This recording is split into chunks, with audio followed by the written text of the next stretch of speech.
Summary of The Intelligent Investor by Benjamin Graham. It is a classic in financial literature and many consider it the Bible of stock investments. In fact, even great Warren Buffett considers it the best book on investments ever written. Without a doubt, it is a must-read for anyone who wants to start investing in the stock market with solid foundations, as one can truly learn a lot from this excellent book. Introduction to The Intelligent Investor. The Intelligent Investor was first published in 1949. Since then, a series of subsequent versions have been published that include a preface and appendices written by Warren Buffett, a disciple of Graham. In fact, according to Buffett, The Intelligent Investor is undoubtedly the best investment book ever written. The most recent versions of the book have been commented on and updated by Jason Zweig, a well-known American financial journalist who has been a columnist for the Wall Street Journal since 2008. In fact, Zweig's comments add a touch of humor to the book and make it more enjoyable to read. It is unquestionable that it is one of the books that laid the foundation for value investing. However, the book's teachings also have applications to other investments outside the stock market, as Graham also shares valuable tips applicable to our daily lives. Who is Benjamin Graham? Benjamin Graham was born in 1894 in London but lived most of his life in the United States. He is one of the most influential economists and investors of all time, which is why he is considered one of the best investors in history. Benjamin Graham specialized in long-term investment and is considered the father of value investing. Graham was also Warren Buffett's mentor at Columbia University. Buffett offered to work for him for free in exchange for learning his investment philosophy. For Graham, achieving good investment returns relied mainly on acquiring undervalued stocks and betting on long-term investment. To do this, as he explains in the book The Intelligent Investor, you have to investigate and thoroughly understand the market. Thus, Benjamin specialized in stock fundamental analysis. This book, which teaches you how to invest in stocks, is a timeless work despite more than 70 years having passed since it was published. Main lessons from The Intelligent Investor. Here are the 8 main lessons that can be drawn from the book. Number 1. Value investing and the importance of long-term investing. Value investing involves buying assets for less than they are worth. In other words, the real value of the stock must be higher than the price you pay for it. According to Graham, it is best to invest in companies with a P/E ratio below 10. The P/E ratio is simply the relationship between the stock price and the company's earnings. So, the P/E ratio is obtained by simply dividing the stock price by the earnings per share. In the book, Graham explains that the intelligent investor is not one who seeks short-term gains, but one who invests for the long term. The investor must carry out exhaustive research to find undervalued stocks with growth potential. To do this, they must analyze companies and their balance sheets to see if they will be profitable in the long run. After buying the stocks, the investor should wait for the necessary time until the market realizes the real value of the company and thus the investor can earn good returns when they sell. That's why long-term investing is important, as in the short term the stock market can undervalue stocks and you will end up losing money. Number 2. Speculator versus investor. Graham explains that it is crucial to make a clear distinction between speculation and investment. The investor is considered a company owner and therefore wants it to be a profitable business and seeks discounts. The investor doesn't mind waiting to make money in the stock market.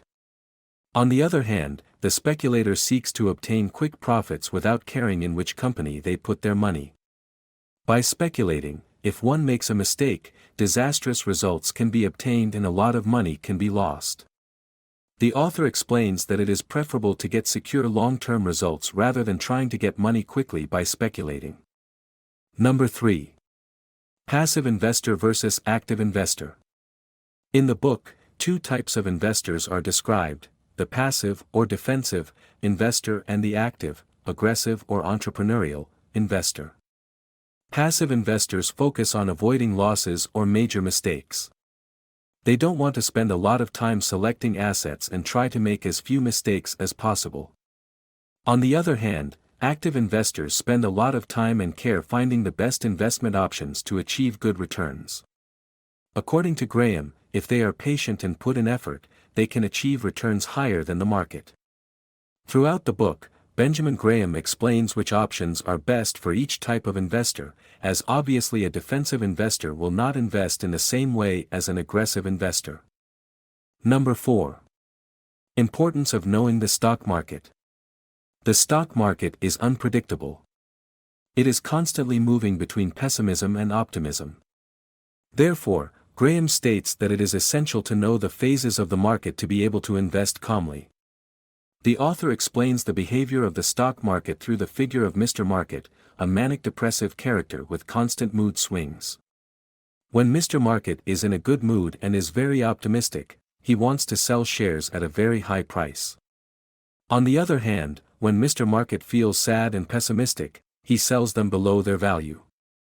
Graham explains that the smart investor knows to disregard Mr. Market's mood swings and buys shares when he is pessimistic and sells them when he is optimistic.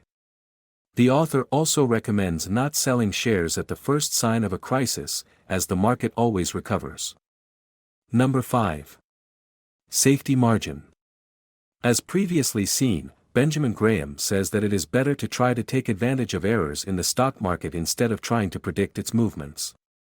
Although it is inevitable to lose money when investing in stocks, the smart investor should make sure that the loss is not excessively significant. This is precisely why he only recommends investing if there is a sufficient safety margin.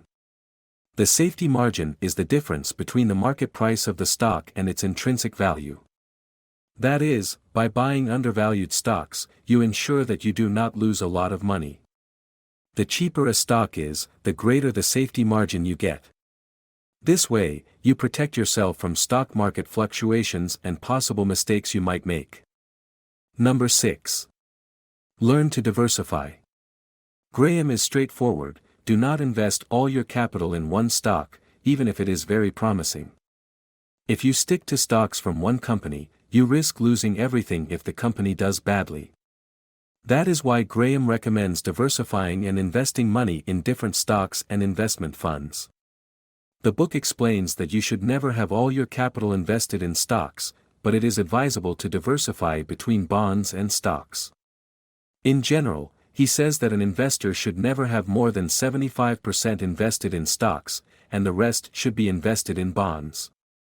This is probably the most controversial point in the whole book, since it has been empirically proven that bonds are less remunerative than stocks in bullish markets. Therefore, a buy and hold portfolio with 25% permanently invested in bonds is probably not the most remunerative strategy in the long run, although it does provide peace of mind to the investor, especially if he is a conservative. Number 7. The investor and inflation. Inflation is an increase in the prices of goods and services over a given period of time. According to Benjamin Graham, the smart investor can protect himself from inflation by buying stocks. The author says that inflation only steals our wealth silently. The success of an investment is measured by analyzing what remains of our wealth after a period of inflation. The higher the return offered by the investment, the higher the value of our wealth and, therefore, the more successful the investment will have been. Since carefully selected company stocks are an asset that can become highly profitable, it is one of the best ways to protect against inflation and grow your wealth despite the existence of inflation. Number 8. The investor and investment funds. Graham explains that the higher the return of an investment fund, the more entry barriers it will present to the investor. In addition, he reminds us that past performance is not a guarantee of future performance. It should be noted that Graham did not recommend investment funds because at the time they had very high entry costs or were closed to the general public. However, as Jason Zweig comments, today this reality has changed. Entry fees are much lower, in some cases practically non-existent, and closed investment funds to the public are a minority, although some of the most important and successful in the world, such as Bridgewater, Ray Dalio's, still are. Having said that, in my humble opinion, if you are starting to invest in the stock market and do not have the time or knowledge to carry out such an exhaustive analysis of hundreds of companies as Graham recommends, I think the best solution for you will be to invest long-term through ETFs. Conclusion of the book: The Intelligent Investor. Described by Warren Buffett as the best investment book ever written, The Intelligent Investor is one of the most influential books on value investing written to date. In this video, we have seen the 8 main lessons that Benjamin Graham teaches us in his great book. If you want to learn a methodology for long-term investing in the stock market and achieve secure returns, I highly recommend reading this book. You will learn to define what type of investor you are and what strategies to follow to invest safely. In conclusion, this book is a classic of financial literature, and its reading is essential for those who wish to achieve successful investments in the stock market. I hope you liked the summary. Comment in the comment box below if you have already read the book or if you plan to do so soon.